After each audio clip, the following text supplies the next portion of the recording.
മത്തായിയുടെ സുവിശേഷം 15-ാം അധ്യായം. Bible quiz. 1.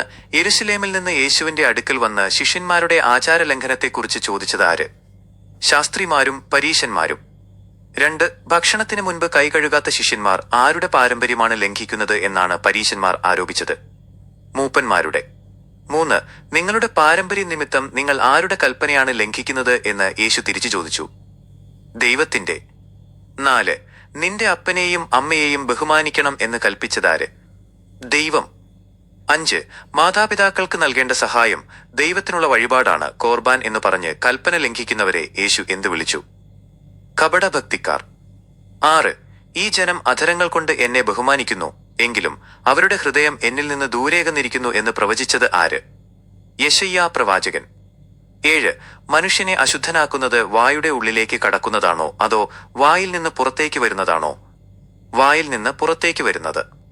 8. സ്വർഗസ്ഥനായ എന്റെ പിതാവ് നട്ടിട്ടില്ലാത്ത തൈയൊക്കെയും എന്തു ചെയ്യപ്പെടും? വേരോടെ പിഴുതുകളയപ്പെടും. 9. കുരുടനെ കുരുടൻ വഴി നടത്തിയാൽ രണ്ടുപേരും എവിടെ വീഴും? കുഴിയിൽ. 10. വായുടെ ഉള്ളിലേക്ക് കടക്കുന്നത് എവിടേക്കാണ് പോകുന്നത്?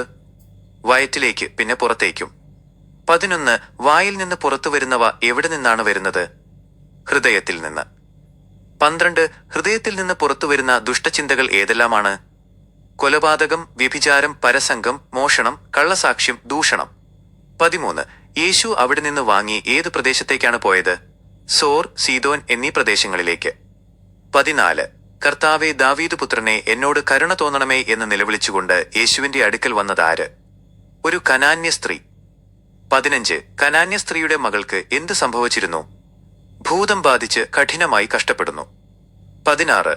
ഇസ്രായേൽ ഗൃഹത്തിലെ കാണാതെ പോയ ആടുകളുടെ അടുക്കലേക്കല്ലാതെ എന്നെ അയച്ചിട്ടില്ല എന്ന് യേശു ആരോട് പറഞ്ഞു? കനാന്യ സ്ത്രീയോട്. 17. മക്കളുടെ അപ്പമെടുത്ത് നായ്ക്കുട്ടികൾക്ക് ഇട്ടുകൊടുക്കുന്നത് നന്നല്ല എന്ന് യേശു പറഞ്ഞപ്പോൾ സ്ത്രീ നൽകിയ മറുപടി എന്താണ്?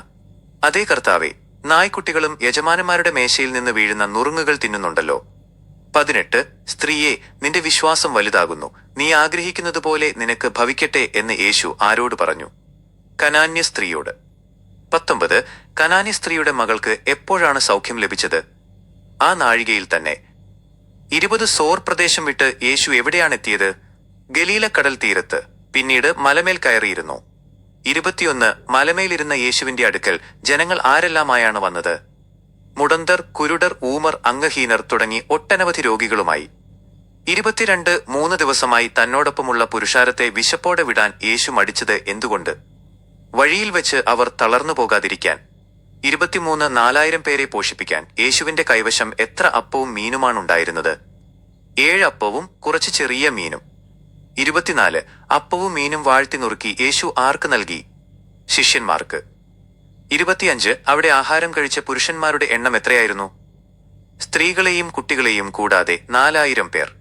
26. എല്ലാവരും ഭക്ഷണം കഴിച്ച ശേഷം ബാക്കി വന്ന കഷ്ണങ്ങൾ എത്ര വട്ടി നിറയെ ഉണ്ടായിരുന്നു? 7 വട്ടി.